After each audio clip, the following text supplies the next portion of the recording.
Okay, here we go, Naomi. Turn a little more profile. Naomi, hold your left hand onto the tree a little. Watching Naomi Campbell frolic in the Caribbean is like watching something too striking to be real. 1, 2, 3, now. Like a sexy goddess of the sea. This is exclusive videotape of the mega model like you've never seen before. Turn a little more to me and smile there a little bit. Landing the interview with Naomi Campbell was a complete fluke. Of course, she is one of the most incredible models in history, in the history of fashion. So I was at Vogue magazine one day interviewing the great fashion editor, Grace Coddington. And when we wrapped the interview, I'm following Grace back to her office. And I just threw out, "Hey Grace, I'd love to go on a shoot with you sometime." And she didn't skip a beat and said, "Well, I'm shooting Naomi Campbell next week. You want to come?" And I actually froze. You see photographs of models and they make it look easy. They look gorgeous, wearing beautiful clothes. And in our head, we just imagine that they stand in front of the camera and the photographer snaps the picture and that's it. But there's a lot of work that goes into it. What I witnessed those 3 days is how dedicated she is to her work. We joined Vogue in Jamaica as the supermodel was photographed in these eye-popping bikinis. We have to go have lunch because the hairdresser's having a swim.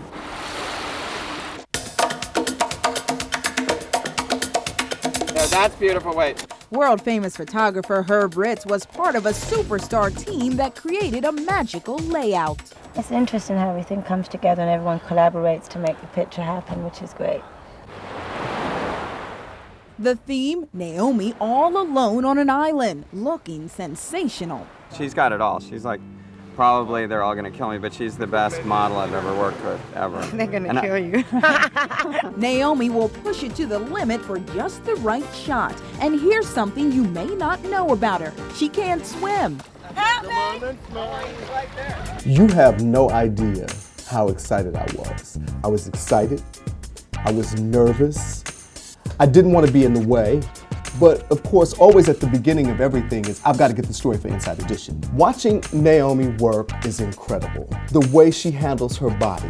She knows exactly what to do in front of the camera. It's all in a day's work for the woman who at 25 has been in front of the camera for more than a decade. I didn't think of being a model. I really wanted to be a dancer and that's what I trained for. And I guess that's what the opportunity came to me, so I accepted it and I tried it and it worked. And boy, did it ever work. She has incredible fame. And what does she say to autograph seekers? I sometimes say, you don't want it. Or, you know, it's like they say, you Naomi on the street, and sometimes I say no. Smile. You look beautiful there. During this shoot, we found Naomi professional and charming, but she has a reputation for being difficult. I think that most women that we admire, Madonna, Janet Jackson, Sharon Stone, Barbara Streisand, whoever, Oprah, I think when a woman stands for her ground and wants to fight for something and do it and be right at it and try and get it as 100% right or perfect as much as you can, a woman gets called a for that. And when a guy does it, it's a hard-working guy. You know, I don't care if I'm called a or not. I'm trying to fight for my integrity and to do things right and to do it with my belief, and that's what's important to me. When people talk about her and talk about her reputation, I'm always happy to be able to say that I was there. I watched her work, and I watched that she wasn't difficult, that she was cooperative. A lot of what you hear, I just didn't see. And I was there for 3 days. But I had to ask her about her reputation. There was no way that I could be with Naomi Campbell and not ask her, particularly at that time, about her reputation. And what she said to me is really important, and that is that the playing field is not level for men and women. And so she was way ahead of a lot of the things that we talk about now. Globetrotter is a term this beauty is all too familiar with, so she cherishes her downtime. I like to stay home, watch videos, or go to movies, have dinner. Bikinis were made for a body like this, but you can't call Naomi a health nut. She eats what she wants. I don't go to the gym, I box. I have a good jab. I have a good jab. Since the shoot we did at Inside Edition, the behind the scenes shoot, things have really progressed in terms of black women in magazines, on magazine covers. Back then, it was rare. She understands her place in fashion. She understands that she's a trailblazer. She understands that there are a lot of young black models behind her who she wants them to have more than she had. So she doesn't mind speaking up. What she cares about is that black models have an equal opportunity, that they have an opportunity to be in shows, to be on covers, to be in layouts, to have cosmetic contracts, to have fashion commercial contracts. That matters to her.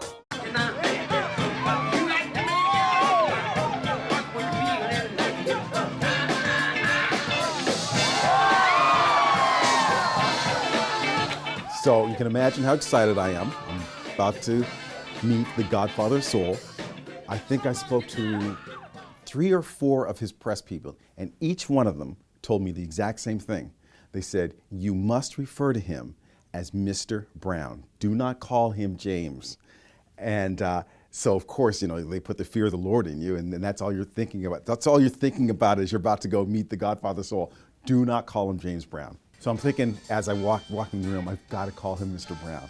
So I walk in, I introduce myself, and I say something like, hello, Mr. Brown. He says, call me James. But before the show even starts, we're actually going to go backstage into the dressing room to talk to the Godfather of Soul himself. Hello. How are you? It is a pleasure to meet you. God bless you, sir. How are you? Fine, thank you. I'm Les Trent from Inside Edition. And the one thing I remember most about him was just, he was so warm and inviting. It was almost as though he felt like he was a mentor to this, in his eyes, young black reporter, because he sort of spoke to me in that sort of tone where he was just like a fatherly figure giving advice. People say that you look incredibly young, especially out there. I mean, obviously this keeps you young. I thank God and her keep me young. We got a beautiful little son, so I think the mixture is great, and thank God for that. But thank you for the compliment. You ever get tired of it? Well, I get tired if the business don't go correct, you know. On somebody I really go through it with is me and Mr. Bobbitt over there, my manager. We want to do things, and we want to do things 25 years ago that just happened today. I mean, you know, people don't move fast, you know, not when it's positive. Right. They move fast when it's negative, you know. But we want to do what we can to keep things straight. And I watch Inside Edition a lot too, my wife. Excellent. Yeah, we watch it a lot. It's great, and very informative and very educational and entertaining too. And we love you over there. Do you think you'll ever retire? Yeah, I'll retire when God put the last breath, put the last breath out of me. Now I may not be jumping across the stage because your legs go, because I'm an athlete and your legs leave. But I won't ever quit because we got projects that it's like we're over at a gin mill, turning out the different things. We want to turn out complete artists, you know. Like I took my wife. Your wife is an artist now. That's right. And the thing about, and she answers the name of Tommy Ray. Talented people don't get a complete shot at it, you know, and they need that. The Apollo Theater is always the Apollo Theater with me, and it's very important to people because it's a mecca of opportunity for people that don't think they can make it. Now, I didn't make it through the Apollo, but we need that concept. We had that same thing in Augusta, Georgia called the Lenox Theater, and that's where I made it, being shown to the people. So we've got to give our kids a break. You wonder why? You find a lot of crime and criminal things happening to different people in different areas because they don't have anything to do. They don't have anything on their mind. Young people don't have anything on their mind. What they can have on their mind? You know, you watch the war, you watch all this other stuff. We've got to push entertainment, more sports, and more family discipline. Well, I mean, it's an incredible feeling when you think that you've spoken to this icon, and then 6 months later, you know, you're covering stories about his funeral.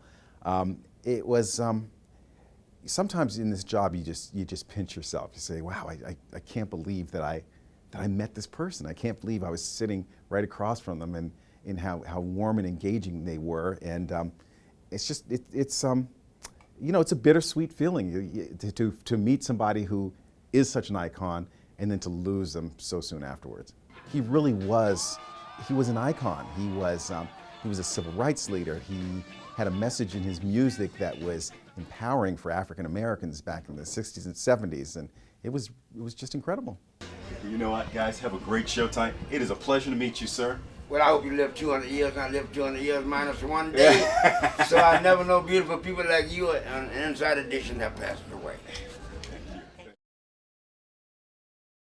You're a legend, and you haven't stopped.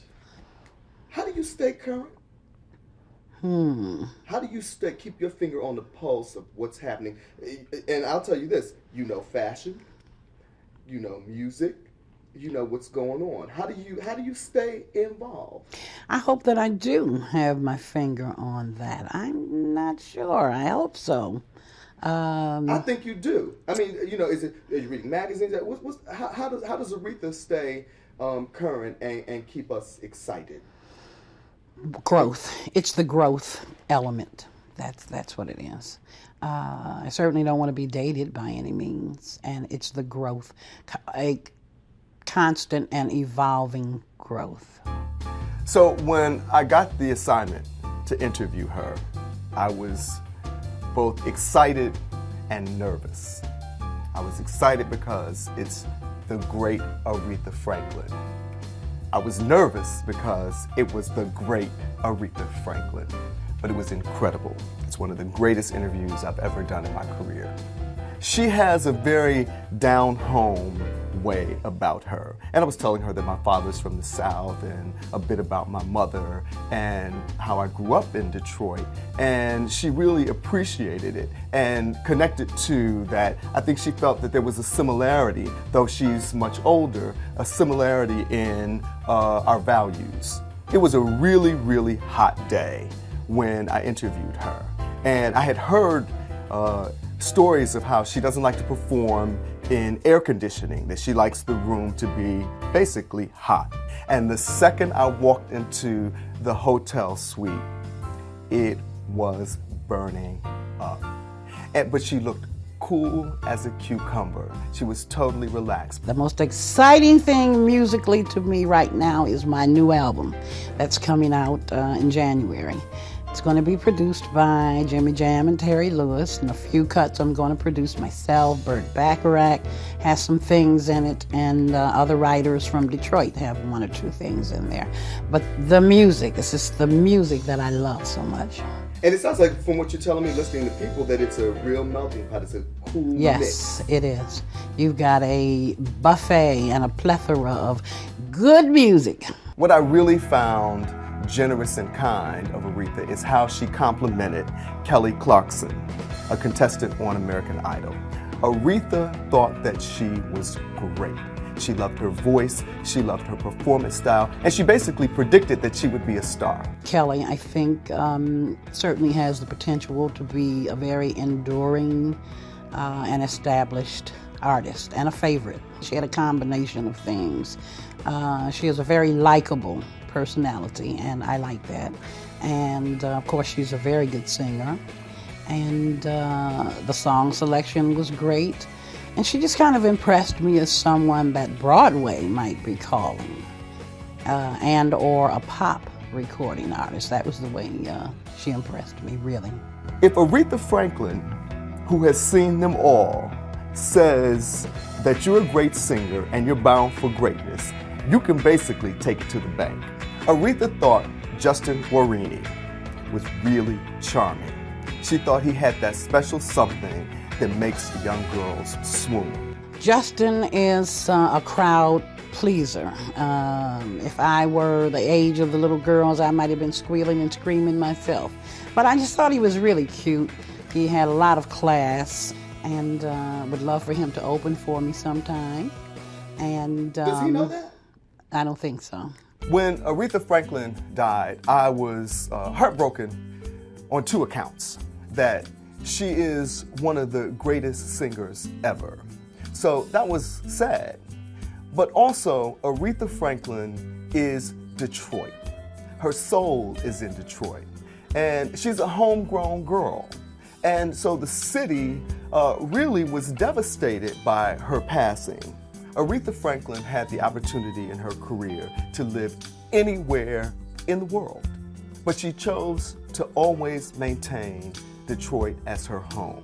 It's because she loved the city. She loved everything about the city. Her father had a church in Detroit. She started singing in the church in Detroit.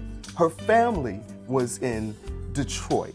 She lived there her entire career. And so the love that she gave Detroit, she got back in death. It is exactly why the lines were down the block, because people felt like Aretha Franklin was one of them. She was grand. She was glorious. She was bigger than life. But in truth, she was a Detroit girl. Leslie, are you still having fun? Absolutely. If I weren't, I would be sitting at home, cooking, watching the soap operas, and that would be it. Yes, absolutely. I'm having a wonderful time. What a career. What a career. Yes.